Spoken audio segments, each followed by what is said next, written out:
Joe Biden. That's right. It's time to Biden it up. Well, here's what's happening. Democratic donors are now coming off the bench and throwing their financial support behind Joe Biden, who has narrowed a two-way race between him and Senator Bernie Sanders. As it stands right now, Biden has raised $18 million during the same period that Bernie Sanders did after Super Tuesday. Biden's campaign said it also raised $22 million since the Super Tuesday victories on March 3rd. And they're saying this is the highest quarter ever. Everyone always says that Biden's a poor fundraiser, but they ain't seen nothing yet. John Veen, a prominent Democratic donor who held fundraisers this cycle for the former candidates such as Kamala Harris and New York City Mayor Mike Bloomberg, because those guys were major heavy hitters. So again, it's also important to point out that on Friday evening, when Biden called into a fundraiser at a home in Bethesda, Missouri, no, Maryland. Screwed that up. After announcing news of his big 5-day haul, he seemed to look past Sanders and said, "It's going to be hard. This guy's going to come at me and throw everything, including the kitchen sink," Biden said on a call, according to the report. "I don't mean Bernie. I mean the general election." So he's basically saying that Trump's going to throw everything at him. He also went on to say, "But Bernie is going to throw, he'll at least throw a dishwasher at me," he said while laughing. "We're going to be okay. I just have to keep steady and moving forward and just lay out. We're going to be talking about in a coherent way."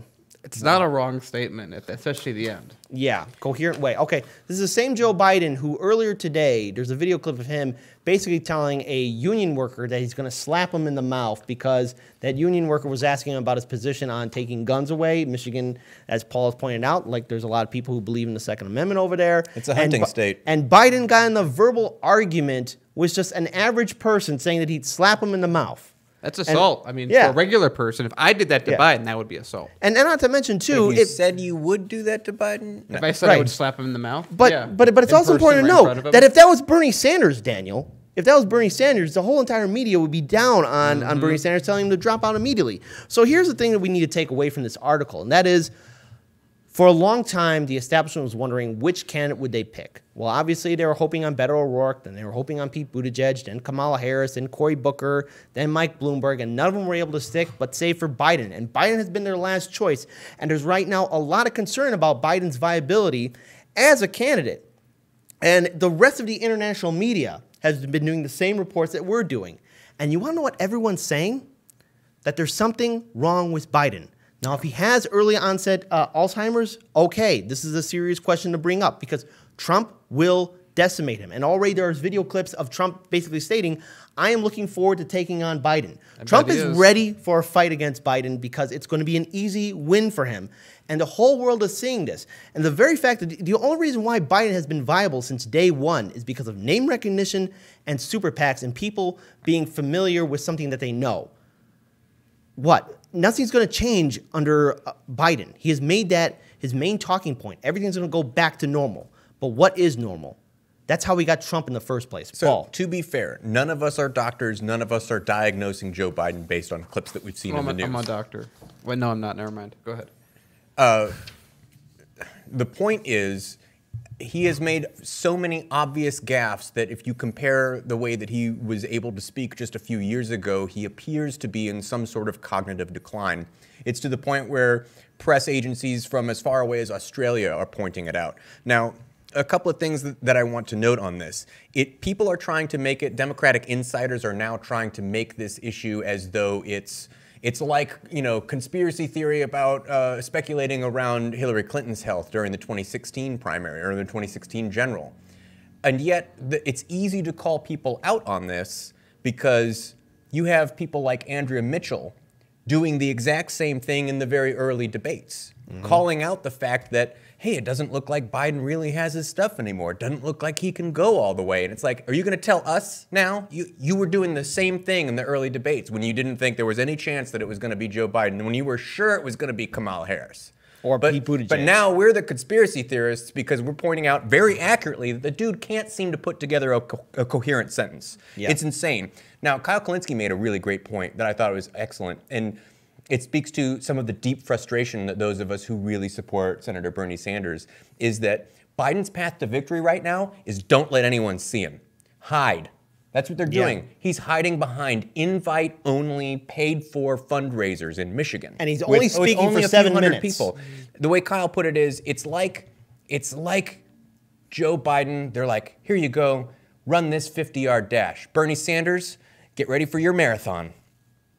Yeah, and again, I want to make it very clear that Biden is only speaking for 7 minutes, maybe 10 minutes max. And this was brought up at the Fox News town hall when the moderators were asking Bernie Sanders about this. And the thing is that speaking for 7 minutes, even Joe Biden is struggling to make a statement, struggling to make a coherent argument. And even then, like as I mentioned earlier, when he was got in that argument with that union worker, he confused the AR-15 to an AR-14. There's no such AR-14. I've never heard of that. Okay, it's an AR-15, and Biden is slurring and getting in an argument, and obviously was clearly easily agitated. And I've been noticing that too. Unreleased prototype gun. I don't know, maybe so. If that exists, hey, correct me if I'm wrong, but there is something fundamentally wrong, and the donors are trying to cover it up, and they're trying to spend all their money so that they can make sure that Biden gets the nomination and that everyone else falls in line and votes blue no matter who. Biden will not bring in change. He is not going to be the alternative to Trump. In fact, if Biden does hypothetically win, we still leave the door open for somebody worse than Trump to come into office. And we can't have that because the legacy of Obama, sadly, isn't all this, the Affordable Care Act or any of this hope and change crap.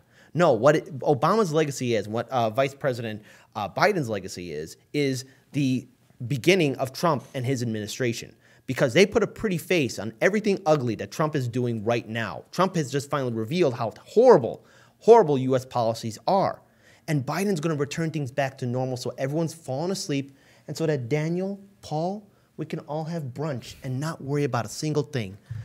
That is a recipe for disaster. It's crazy that, like the rest of the world sees exactly what's happening. And they're laughing at us. We have so much to do. We're going to have to cover it tomorrow, but Paul's right. Australia's state TV is like, yeah, there's something wrong with this guy.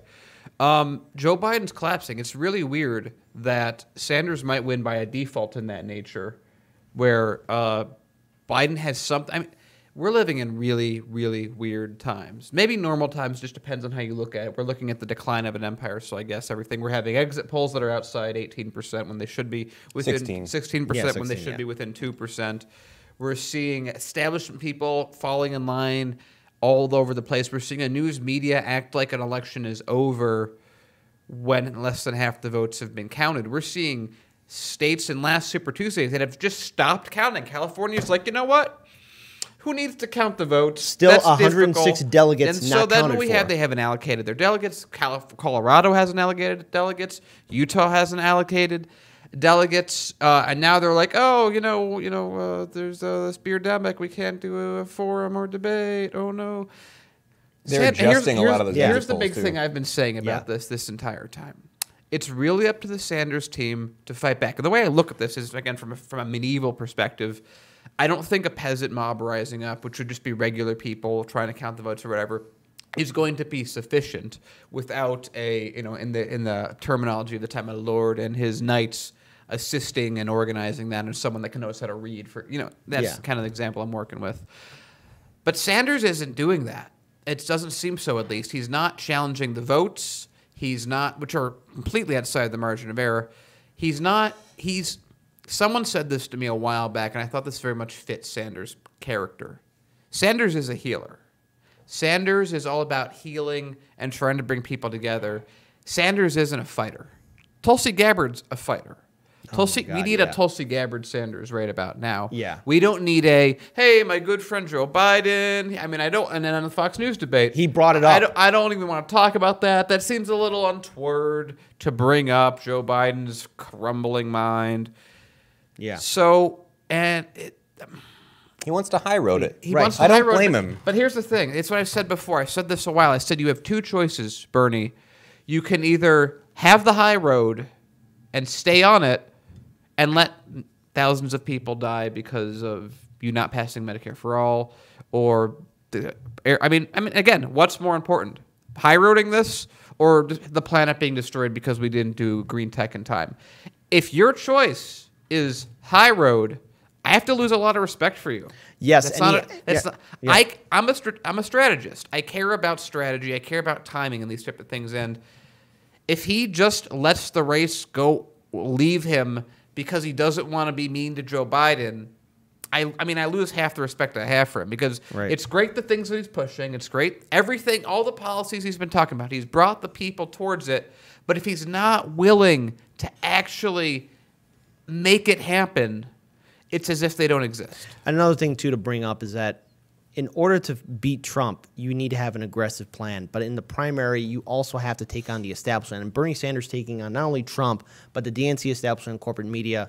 The very fact that he's still being nice, it is rather getting annoying. I do respect Bernie Sanders, but at this point, the donors are all behind Biden. The establishment is behind Biden. The media is behind Biden, and they're trying to make this narrative. But Bernie Sanders, the risk is this. If you don't start fighting back and start being aggressive, if you don't start calling out Joe Biden for his clear problems, he has some cognitive issues. I mean, again, we are not doctors, but there's something wrong with Biden. When the rest of the international community and their media, and I'm not saying that their media is perfect, but if everyone is all coming down to the same agreement that there is something wrong, if we don't step up now, we will have 4 more years of Trump.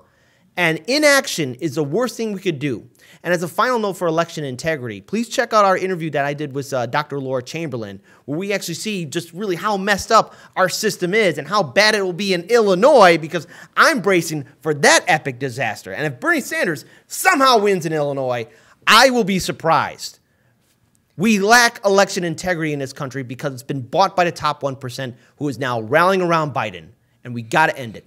You know, I continue to disagree with both of you on this point. That I understand Bernie's strategy, and that if he does this, if he comes out and it says Biden appears to be sunsetting, Biden appears to have cognitive decline, they will go apeshit. They will just smear Bernie nonstop. He has to let his surrogates do that. No. High road it. That's the strategy. That's just as fine as him doing it, but they have to do it. They have to do it. Nina Turner's got to be aggressive. All of them got to be aggressive. But you know what? Personally, because I served in the military, I like seeing my commander lead the charge, and Bernie's got to be the first one to do it. I'm with Paul. Even if I make the concession that it should be Sanders' circuits, which I think is a fair point. I think I understand the point you're making.